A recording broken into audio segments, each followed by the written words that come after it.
네, 강의 다시 이어가겠습니다.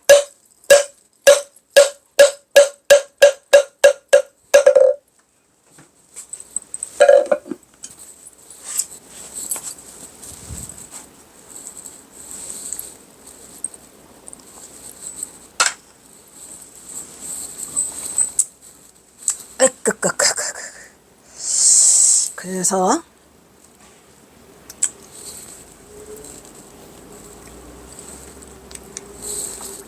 경어선 사발련이 깨친 자로서의 걸림없는 무예행의 표상으로 화강동진으로 이리중행으로 보이기도 하지만 또 한편으로는 깨친 이후에도 본인의 업장을 녹이기 위해서 고군분투했다는 것은 이거는 상체로 봤을 때 이제 그런 얘기죠. 그래서 특히 산수갑산의 마지막 모습은 이해할 수 없는 수수께끼의 행적이라고 보다는 상체의 행위를 통하여 구업을 녹이는 수행임을 긍정적으로 인정해야 한다 해서 제가 이거를 그냥 뭐래요, 경어의 삼수갑산이 수수께끼다가 아니고 그냥 상체다 라고 해가지고 계속 상체로 밀어붙였죠. 특히 그동안 경어에 대한 무예행과 기행에 대해서 지나치게 치우친 편견과 잘못된 이해를 바로잡고 또한 말년에 행해진 경어선사의 상체 부분도 보다 긍정적이고 넓은 안목으로 이해하여 경어를 한국 불교의 중흥조로서 위상을 바로 세울 수 있도록 새롭게 조명해야 한다고 제가 그 박사 1학기 초자에 이거를 썼던 기억이 나요.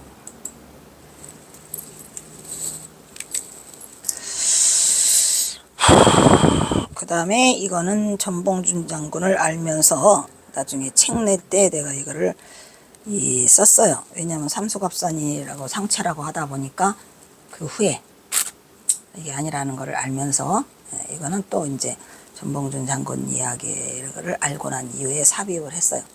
물론 경어선사의 삼수각산 행적이 모두 전봉준 장군의 죽음과 연관되었다고 볼 수는 없지만 거의 결정적 역할을 하였으면 틀림없죠. 그래서 그 논문의 결론 부분으로 내가 다시 읽어보면 삼수각산 북행의 원인이 결정적 역할을 하였던 전봉준 장군과의 직접적 원인이 전혀 언급되어 있지 않았죠. 제가 쓴 경어의 삼수갑산과 상체 부분에서는. 그래서 내가 이거를 썼다는 것을 말하고 있고, 그게 그 경어의 삼수갑산과 상체는 경어선사가 삼수갑산으로 간 게 그것이 개연성이 좀 떨어지잖아요. 막연한 그냥 상체라고만 했기 때문에. 그런데 결국 이 경어선사가 전봉준 장군과 관계에 있다는 것을 세속인연에서 있다는 걸 알고, 그래서 이거를 상체의 의미로 경어선사가 삼수갑산에서 갚아야 할 상체가 아닌가로 전봉준 장군과 묶었어요. 1억 원, 1,000억 원. 그러니까 이게 무슨 말이냐면 경어선사가 삼수갑산으로 간 이유가 전봉준 장군의 죽음으로 인해서 갔던, 그냥 전봉준 장군을 몰랐을 때에 그냥 삼수갑산으로 왜 갔냐라고 했던, 이거를 다 결과적으로는 상체로 포괄적으로 이거를 묶어야 한다는 거죠. 결국은 경어선사가 전봉준 장군을 만난 것도 또 안 보더라. 천생업이고 또 그거를 갚아야 할 곳을 삼수갑산으로 가서 했다라는 얘기를 하고, 그래서 상체가 아닌가 하는 생각이 경어선사가 전봉준 장군의 죽음으로 북한의 삶을 지내는 동안 겪어내야만 했던 그 고통스러운 삶의 무게가 얼마나 힘들고 구차했는지 경어선사의 마지막 삶을 조명해 보면은 그 씁쓸함은 감출 길이 없다, 이런 얘기죠. 어찌됐건 상체라는 걸로 묶어서 본다 하더라도 찌들찌들한 경어선사의 말년이 너무 슬프다는 얘기예요. 이 뒷부분들은 제가 나중에 삽입해서 쓴 거네요. 지금 경어선사가 떠날 수밖에 없었던 말년의 삼수갑산의 수상한 행적은 수상했지요. 상체라는 이름으로 굳이 밀어붙였지만 그 수상함이 많았잖아요. 그래서 결국 전봉준 장군의 죽음이 결정적 역할을 하고 있다는 것을 알고, 그 모든 의심적인 부분은 다소나마 해소가 되고 있다는 점에서, 다소나마가 아니고 완전한 해소가 되고 있다는 점에서 비밀로 붙여있던 경어선사와 전봉준 장군과의 세속인연으로 인한 세속에서 주목받고 있었던 경어선사에 대한 비난과 오해와 폄훼 등은 좀 더 연구해야 할 숙제로 경어선사의 이상을 바로 세우는데 중요한 사건임에는 틀림없다.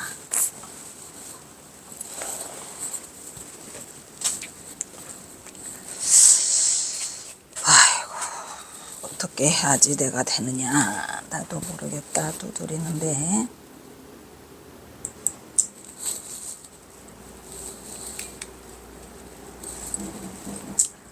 비록 그렇다고 해도 그러나 그것은 제멋대로일 뿐 아무런 누가 두드리긴 하는데 구속을 받음이 없어 음행과 투도를 범하는 일을 그조차 꺼리지 않았다. 이거는 어디에 써 있는 거더라? 아, 이거 그거다. 이게 그 이능화의 조선불교 통사에다가 요따위 막말을 막 써놨어요. 그거를 내가 빼먹고 이거 그냥 이걸 쓴 건데 이 부분은 이능화가 쓴 거예요. 그 잘난 이능화가 음행과 투도를 범하는 열정거리 기사 봤냐? 봤냐고. 투도? 경호선사가 뭐를 훔쳐갔는데 응? 어떤 음행을 했는데 세상의 납자들은 다투어 이를 본받아 심지어는 음주 식욕이 깨달음과 무관하고 행음 행도의 행도가 반야의 방해가 되지 않는다고 누가 창언하면서 이를 태승선이라고도 한다. 경허선사는 태승선이라고 말한 적 없어요. 그래서 또 그 막식의 잘못을 엄폐 가장하여 모두가 진흙탕 속으로 들어갔으니 진흙탕 속으로 들어가지 않았어요. 진흙탕 속으로 들어간 놈은 그 스스로가 업보를 만드는 거지 경허선사의 제자들은 단 한 명도 진흙탕 속에 들어가지 않았어요. 그리고 막식도 안 했어요. 행음 행도도 안 했어요. 창언도 안 했어요. 대승선이라고 말하지도 않았어요. 그래서 그게 이능화도 편치 않을 거다. 대개 이러한 배풍은 실로 그 원형이 경어로부터 만들어준 누가 그래? 자기 생각이죠. 총림에서는 이를 지목하여 마설이라고 해야 올 것이다 라고 평했다 이런 얘기죠. 누가? 자기가. 이렇게 해서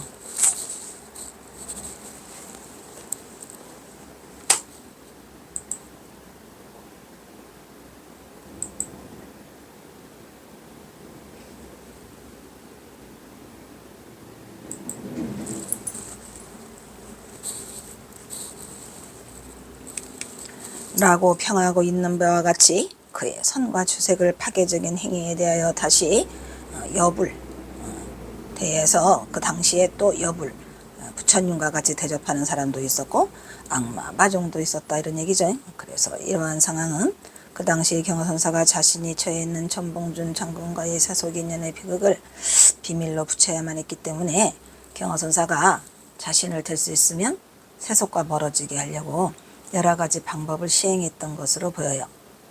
하지만 경허선사가 어떠한 시행을 하던 경허선사를 따르는 그 제자들은 경허선사를 믿고 절대로 경허선사가 그러한 분이 아니라는 걸 믿고 제자들은 끝까지 경허선사를 지켜냈죠.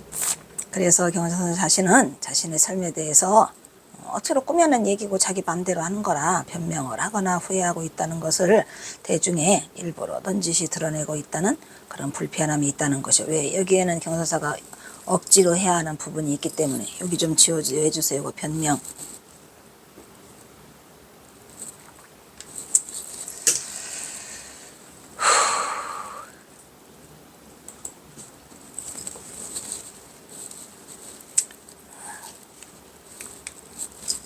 그리고 요거는 또 화엄사 강백 진지능과 대해서 이 이야기는 또 누가 썼죠? 김태읍이가 썼죠. 해인사의 인파화상 같은 이는 일평생 색을 멀리하면서 다 색을 멀리해요. 동지서달 설한풍에도 학인들을 마루에 앉히고 글을 가득 동지서달 설한풍에 학인들에게 마루에 앉히고 글을 가리키면 얼마나 추워. 이것이 꼭 잘한 일이라고 볼 수는 없고 또 왜 이러한 예를 들었는지는 김태읍이만이 알 수 있는데 화상은 이학대사라고 하는 거 뭐냐 대사라고 하는 분이 그만한 것을 채워치 못하니 뭘 채워치 못해 어찌 후생의 사범이 되기를 기약하겠습니다 라고 진지능 강백이 따지다가 나중에는 진진응이도 경호선사 체자가 됐어요. 찾아와서 공부를 배웠죠. 그래서 경호선사가 얼굴에 홍조를 띠며 말하기를, 홍조라는 것은 뭐예요? 경호선사가 약간 좀 글쎄, 첫째는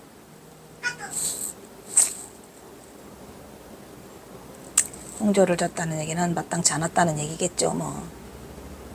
그래도 마땅치 않고 했지만 화를 내기보다는, 이게 지금 어디에 써 있다 그랬죠? 도노수 동불이나 다생습기 심이라, 이거 말했죠? 어디서 나오죠 이거? 그거 보조국사 진우래? 보조국사 진우래? 수신길에 나온다 그랬잖아요. 그랬어요 안 그랬어요? 그래서 도노는 비록 부처와 동일하지만 파생의 습기는 깊어가지고 바람이 고요하고 바람은 고요해도 파도가 용수숨치고 이치는 분명하지만 생각은 여전히 침노한다. 이거는 경호선사 글이 라는 글도 있지 않소 라고 했잖아요. 라는 글도 있지 않소. 경호선사가 쓴 게 아니에요. 그런데 또 일반 대중은 이걸 경호선사가 썼다고 난리를 떨어요. 그게 아니고 이런 글도 있지 않소. 누가? 경호선사가. 이런 글이 어디에 있다는 거. 보조의 수심결에도 이런 글도 있지 않소. 나야말로 내가 그와 같더라 이런 얘기야. 그러면서 내가 대도를 성취하기는 했지만 습기가 남아있어 이런다 이런 뜻이죠. 그래서 내가 출가했던 광주 청계사는 당취승의 소열로서 무사람들이 주색에 빠진 것을 내가 어려서부터 숙견숙문하여서, 어릴 때 무슨 숙견숙문을 해. 경호선사는 14세에 떠나왔죠. 그리고 13세까지 그냥 청계사를 지키면서 열심히 공부하다가 14세 때에 누구를 만나, 박처사를 만나가지고 거기서 사서삼경을 띠고 제가 밖에는 섭렵하는 그런 일이 있었을지언정, 이건 경사가 일부러 하는 말이죠. 이것이 습이 성성돼서 습관이 본성이 되고 돼서 이렇게 해서 내가 이거를 그칠 수가 없다. 이건 뻥이죠. 이것도 누가 치어낸 말인지 그냥 아주 김태읍이, 경호선사가 이렇게 했다고요? 말이 되는 소리를 해요. 경호선사가 뭐 때문에 청계사 어린 시절 이야기를 이따구로 썼겠습니까? 어이? 당치승의 소굴이라 청계사가 들었다가는 아주 그냥, 청계사는 그런 것도 아니었고 또 경호선사 혼자 집을 지키고 계셨어요. 거의가. 그래서 숙견, 어려서부터 숙견 숙문? 아이고 무슨 소리를 하고 있는 건지. 무슨 어린애가 숙견 숙문을 하고 거기서 뭘 했다는 얘기야. 그래서 식세기 인간의 본능, 너나 식세기 인간의 본능해라. 이것을 어찌하게, 이거 다 거짓말. 에이씨, 또 성질 날라 그러네. 김태읍.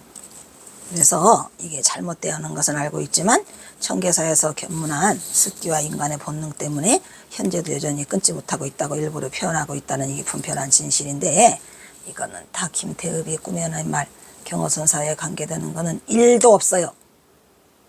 말이 되는 소리를 하라고. 그는 또 치요나상 행장 끝에서도, 이건 누가 또 써먹는 말이야. 윤창아가 끌고 온 거죠. 윤창아가 치요나상 행장에 경호선사가 이렇게 썼더라. 경호선사가 이렇게 썼어요. 나는 쓸모없는 존재로서 세상에 쓸 데가 없어서 폐기 처분해야 된다. 그리고 부처님의 교화에도 폐단을 끼쳐갖고 내가 100가지 잘못된 것을 함께 일으켜서 도덕으로도 구제할 수 없는데 내가 문장으로 뭘 하겠다고 뭘 쓰느냐. 치요나상 행장을 본다고 내가 쓰느냐. 라고 오기로, 행장 쓰기 싫어서 하고, 그래서 내가 비분관계에서 내가 문목을 싹 접은 지가, 놓아버린 지가 오래돼서 수년이 되었는데 내가 어찌 치요나상 행장을 쓸 수 있겠냐 해가지고 송광사 치운당에서 경호선사가 쓰고 싶은 것을 억지로 이걸 쓰셨어요. 그거를 갖다가 잘못 이용해가지고 끄잡아대는 우리 후학들의 한심한 행태가, 작태가 참으로 한심스럽기까지 하죠. 그래가지고 요거는 또 경호선사가 담긴 시문이네요. 검어사에서 행사로 가던 도중에 없다가 했죠. 아는 것은 얕은데 이름은 높아지고. 누구 때문에? 이게 범어사 어디죠? 거기 동네 마하사에서 생불로 인정받죠. 근데 세상은 위태롭고 어지러워. 내가 숨을 곳은 많은데 숨으면 이름이 막 더 날려져. 그리고 또 인심이 사납게, 아까 했죠 이거, 인심이 사납게 맹호와 같아. 이런 시에서 경호선사가 상당히 오랜 기간 동안 자신이 떠나려고 생각을 하고 있다는 거죠. 이것도 마찬가지. 아까 세속적인 시비를 떠나서 해서 아까 나왔죠. 경어의 삼수갑산행의 진위가 매우 복합적이라 그랬죠. 네, 사실은 이것들 다 제끼고 뭐더라. 전봉준 장군과의 관계 속에서 가장 큰 핵심을 찾을 수 있다고 봤죠. 이거 두 개네. 이거 하나 치워. 이거 하나 이거 치우면 돼.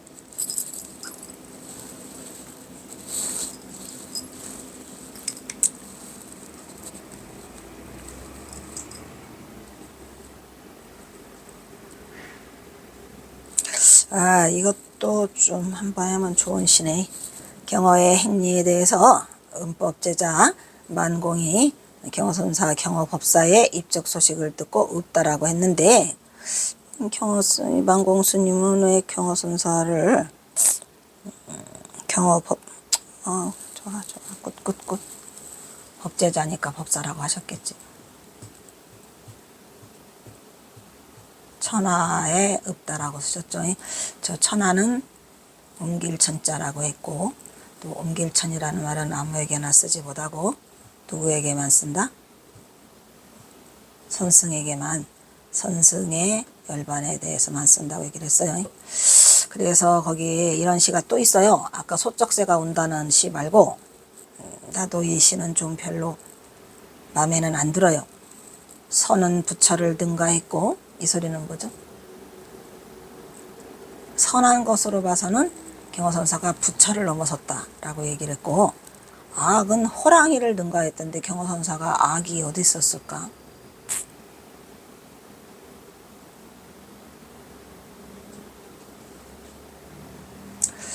그래서 여기에 이 만공스님이 선과 악을 쓰셨는데, 글쎄. 그리고 또 부처님과 호랑이를 대비시켰거든요. 그래서 경어선사가 이 악하다는 거는 어떤 의미를 말하는 건지는 모르겠지만, 경어선사는 악한 행동을 한 적이 없어요. 만약에 악한 게 아니고 독하다고 하면은 조금, 독하다고 하면은 조금 이해가 가요. 경어선사는 굉장히 의지가 강하고, 그래서 굉장히 독하죠. 독한 마음을 하기로는. 그래서 의지가 강해서 독하기로는 호랑이를, 그렇다고 또 독한 게 호랑이인 건 아니잖아요. 그리고 또 악한 것이 호랑이는 아니잖아요. 조금 이게 표현이, 호랑이가 악하다고요? 맹수라고? 뭐 그런 의미에서 이거를 쓰신 것 같고, 어쨌든 간에 선과 악을 부처와 호랑이로 갖다가 대조를 하셨고, 이분이 바로 경어선사시다라고 하거든요. 그러면서 지금 이제 열반을 하셨으니 어디로 가셨는가? 자, 이거 화두예요. 경어선사가 열반하셨으니 어디로 가셨을까요? 어디로 가셨을까요? 경어선사는 지금 어디에 있는가? 화두에.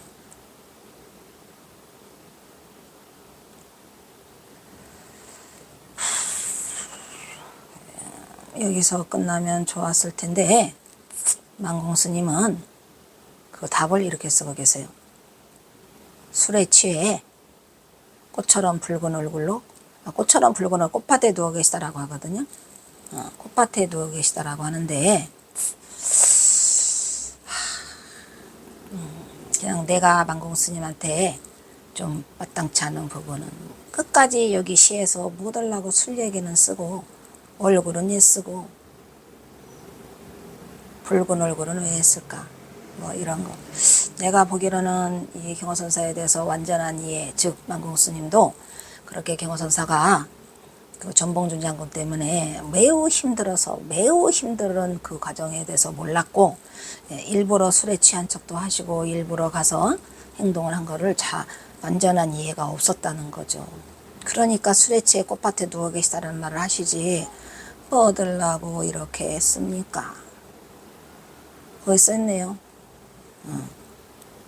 주치, 술에 취해서 꽃밭에 얼굴을 대고 누워있다 이 말이에요. 여기 있네. 술에 취해서 화면은 뭐예요? 불고래한 얼굴로 누워있다, 누울왔자죠. 이렇게 말씀을 하시는데, 굳이 술에 취해는 또 왜 쓰셨는지.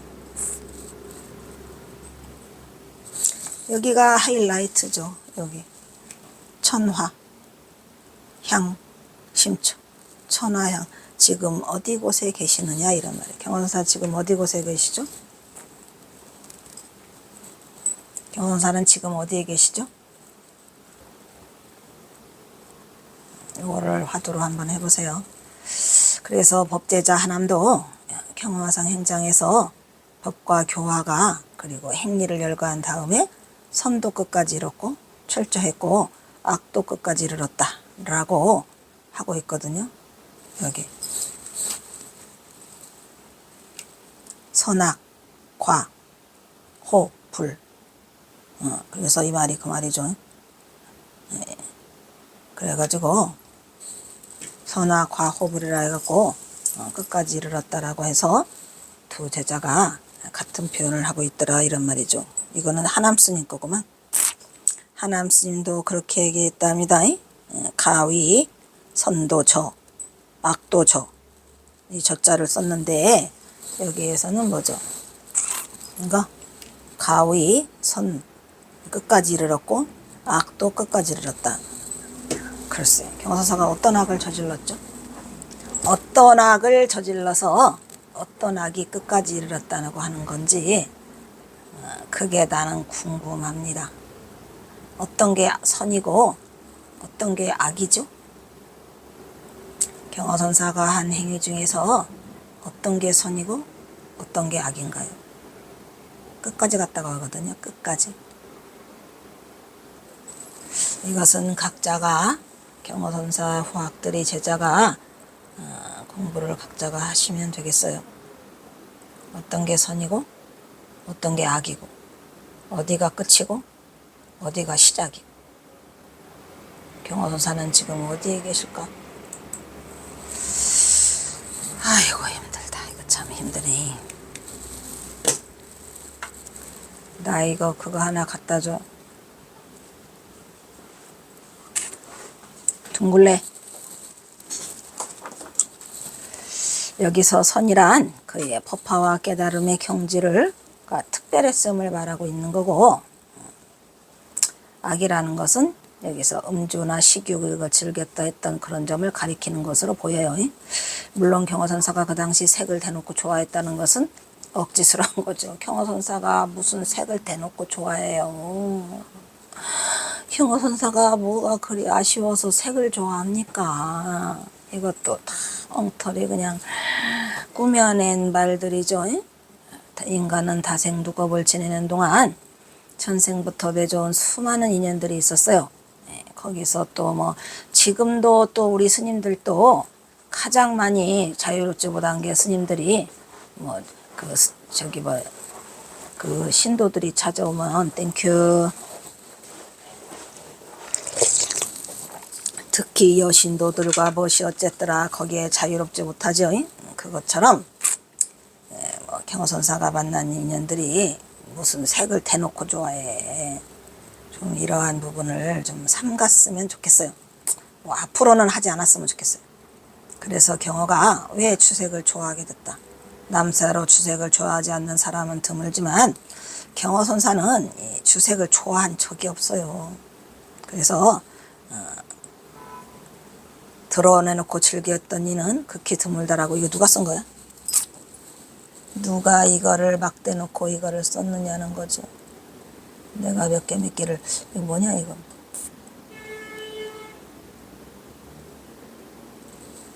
이게 누구 거를 지금 이게 캡처해 온 것 같은데 말도 안 되는 소리죠. 경허선사는 주색을 좋아한 적이 없어요. 여러 가지 상황 속에서 바깥에 그렇게 보였을 뿐이지 언제 경허선사가 술을 막 즐기고 그랬습니까? 북한에 가서는 어쩔 수 없이 유생들과 어울리다 보니까 당신이 유생인 척 하면서 마치 술이 센 척 뭐 술을 막 마시 이렇게 하지만 그 북한시 중에도 그 소작이라는 게 많이 나오죠. 어쩔 수 없이 깔쪽깔쪽 그냥 먹는 척만 하는 그런 것도 많고, 또 뭐죠? 소찬에 그렇게 감사하고 고마운 마음으로 사는 그런 내용이 있어요. 많아요. 그런 시가. 근데 경어선사를 이렇게 대놓고 뭐 식욕을 뭐 욕을 뭐 즐겼다는 등 이런 쓸데없는 말들, 이건 정말로 잘못된 말들이죠. 그래서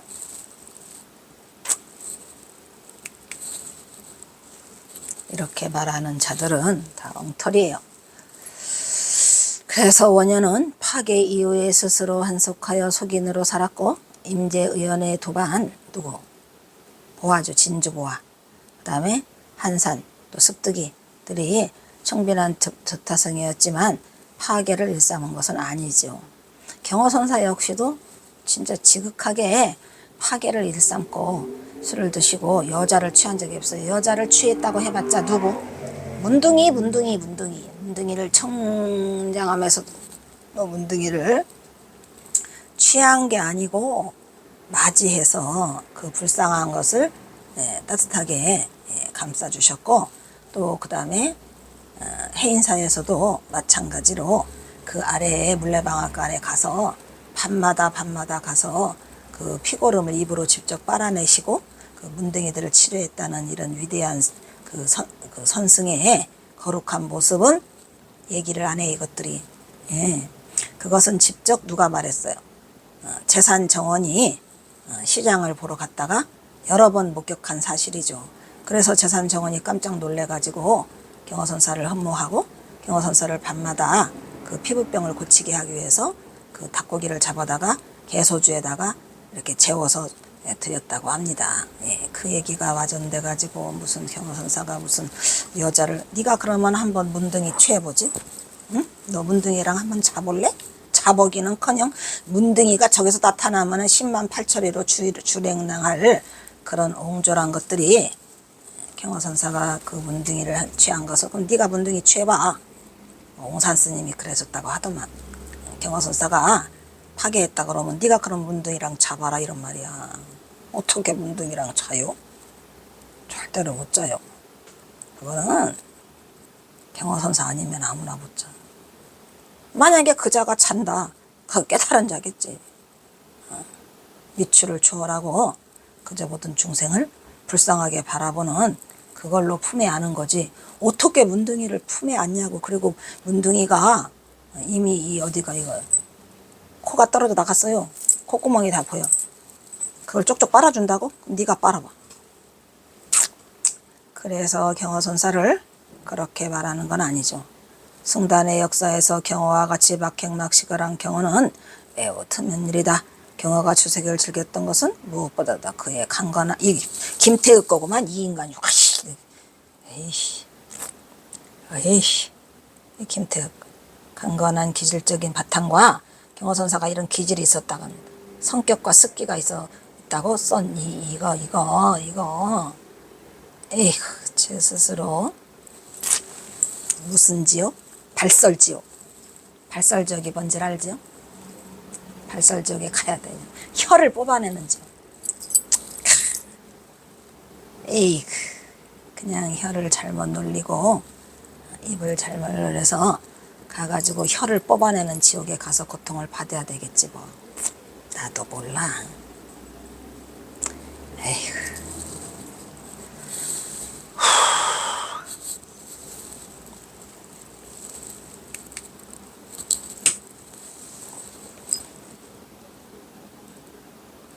승단의 역사에서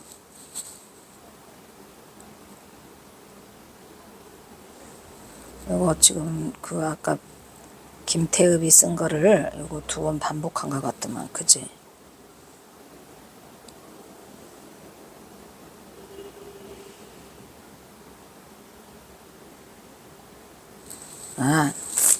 그러니까 일반인들이 이렇게 말하고 있다는 것을 하고 있고, 또 경어가 반년의 이름을 박난주로 바꾸고 스스로 속인이 돼서 삼수갑산에서 가서 임몰했다.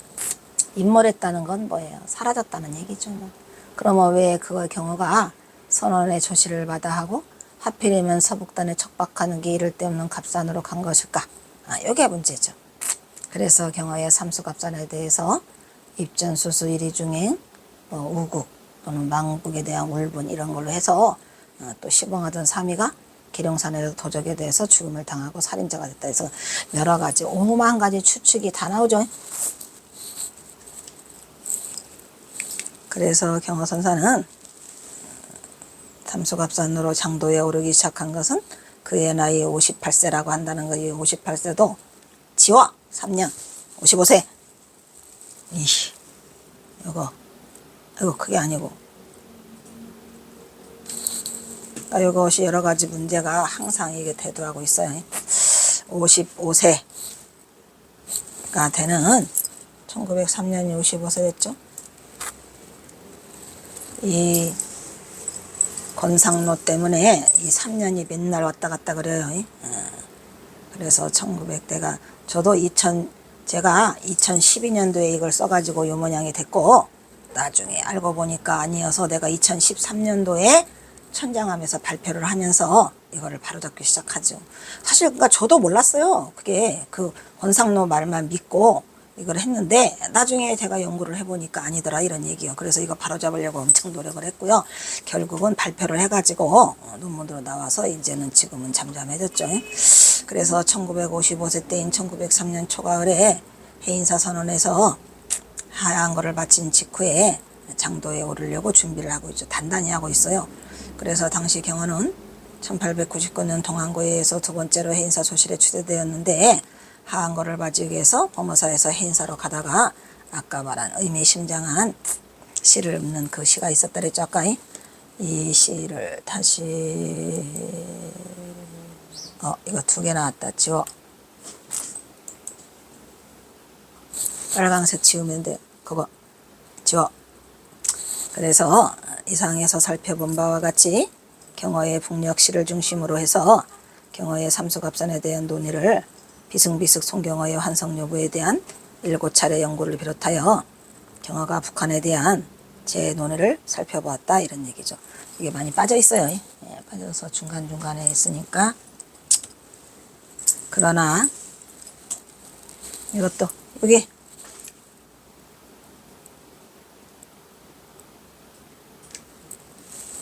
그러나 경어의 북행에 대한 논의는 경어가 북녘에서 남긴 글이나 흔적이 전혀 남아있지 않고 뭐만 남아있어요. 그가 북녘에서 남긴 유일한 자료로는 그 시가 전부예요. 아무것도 남아있잖아요. 그래서 그 시를 따라서 우리가 매우 중요한 자료로서 그거를 추적해서 그 경어의 북행을 할 수 있었고 1904년 천장함으로 돌아온 경어가 만공에게 법을 전한 후에 북녘으로 걸음을 옮겼던 거다 이런 얘기예요.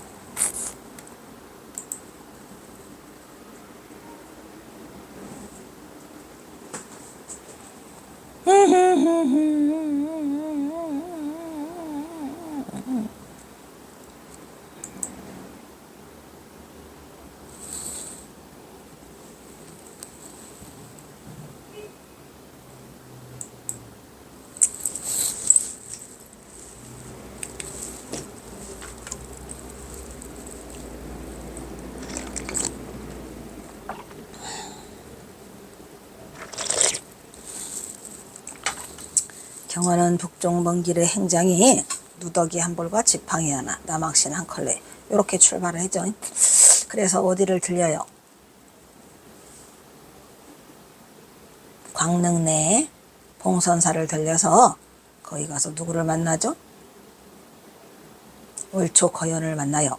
그래서 월초거연을 만나가지고 그때 당시 월초거연은 남북한 교종의 대총섭이에요.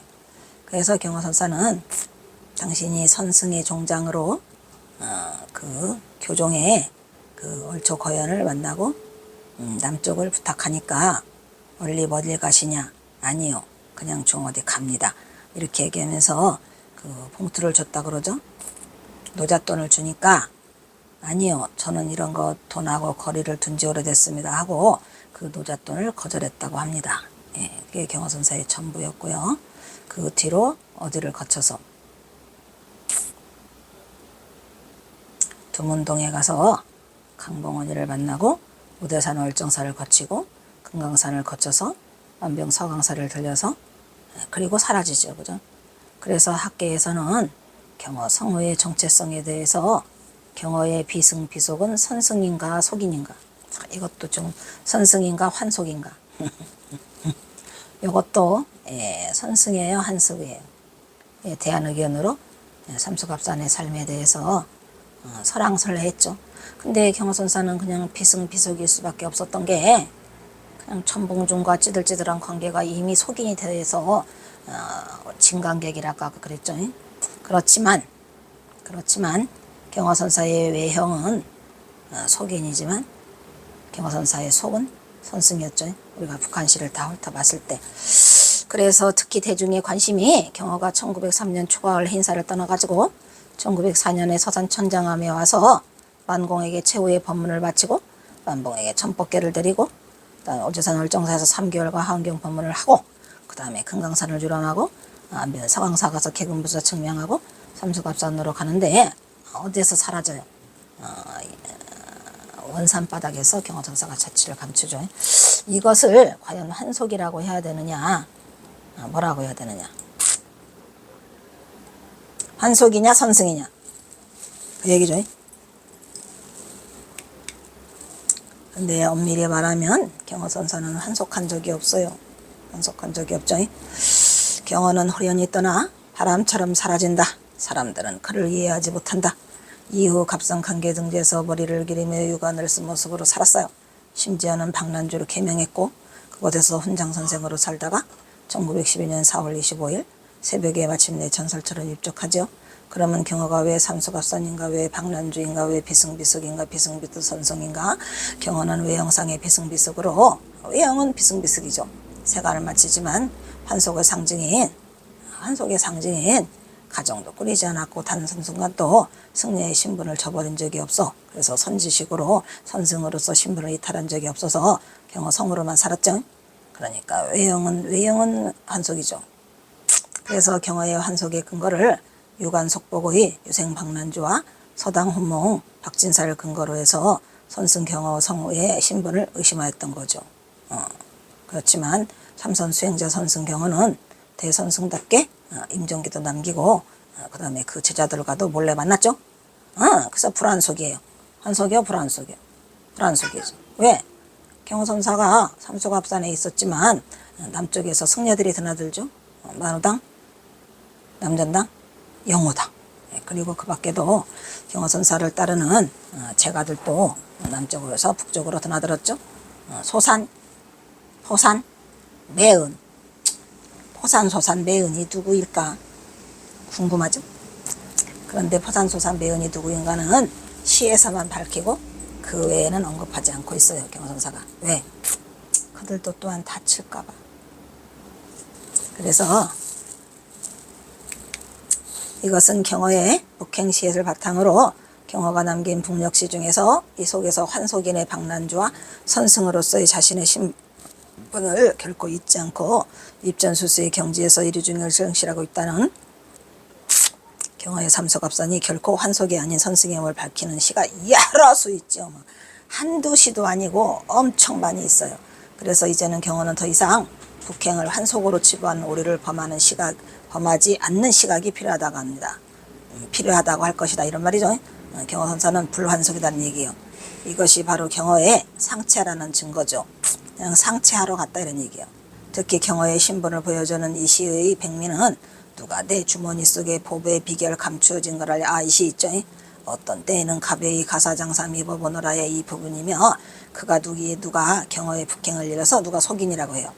누가 이거를 도피라고 할 것이며 이거를 누가 참회라고 하느냐 이런 얘기죠. 경어선사가 몰래 가사장상 입어본대잖아요.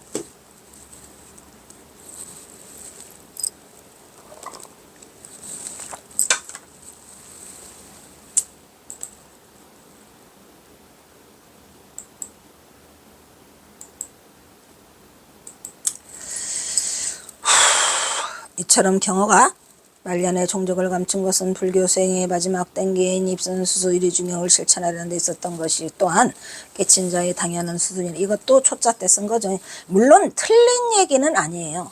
당연한 얘기긴 하지만 그래서 이거를 내가 경어의 삼수갑산과 상체라는 2011년도에 쓴 이 지금 논문에서 지금 이걸 이 논문이 이게 지금 소논문. 그러나 이것도 사실 엄밀한 의미의 경어의 상체가 되겠습니다. 경어당 성우가 선승으로 마지막으로 모습을 보인 것이 강원도 고산군 설봉명에 있는 안변 석양사죠. 거기가 경어선사가 뭐 할 때 승려로서의 마지막 임무를 하고 있는 곳이에요. 그래서 안변 석양사는 여러분도 알다시피 이성계가 조선을 건국할 때 그 500나한들이 도와줬다가는 그거를 근거로 거기를 우리가 그 누가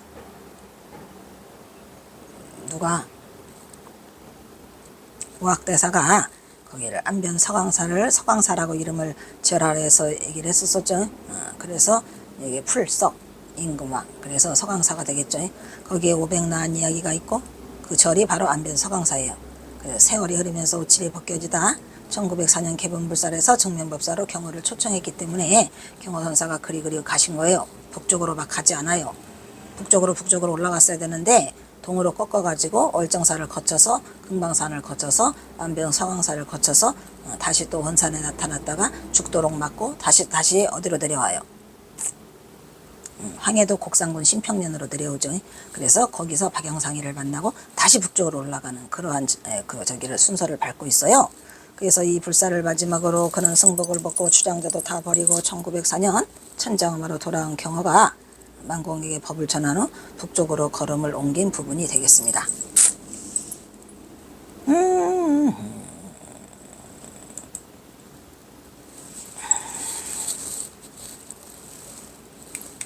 오대산 월정사와 금강산을 거친 스님은 안변 서강사에 잠시 머문 뒤에 잠시도 아니에요. 하룻밤 잤어요. 하룻밤 자고 새벽에 자취를 감춰버리죠. 그래서 박난주라는 이름으로 머리를 기르고 승복조차 벗어버리고 경호는 유생의 모습으로 저자에 들어가서 마치 시무도 아까 말했죠. 시무도의 입전수수의 같은 모습을 보여주는 게 이 경호선사죠. 더욱더 기기한 모습으로 술병과 고기를 주장자 끝에 꿰차고 머리는 수염과 머리는 수염과 또 머리는 덥수룩한 모습으로 갑상거리를 자유롭게 당당히 활보하였음을 볼 때 경어의 북행은 일부의 세간에서 말하는 도피나 피세나 은둔이니 이런 거는 거리가 멀어요. 굉장히 당당하게 다녔었어요. 숨어서 다니지는 않았어요. 절대로. 강주 8년에 있는 동안 경어선사가 숨어서 다녔다는 거는 절대 없어요. 이거 2개인가 보다. 이것도 하나 치우자. 좋다. 아이고 빨리 가자. 이거 치워.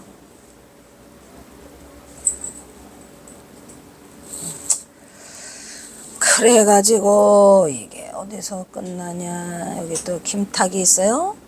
김탁?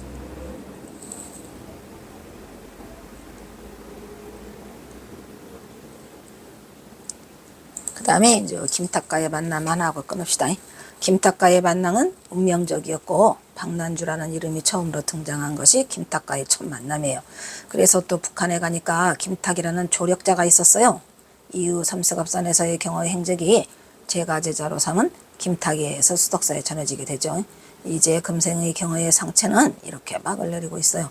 나머지는 남은 차들의 몫이에요. 그래서 경어선사를 우리가 이해하는 게 후학들의 몫이 되고 김탁은 그 당시 상해 임시정부의 발족을 위한 국민회의 국민대표 250인 중에 한 명에 포함될 정도로 평생을 조국 광복에 헌신했던 인물로 그게 경어선사가 북방의 삶에서 김탁에게 독립에 대한 많은 영향을 끼쳤을 것으로 보이는 부분이 되겠습니다. 자, 여기서 일단 끊겠습니다.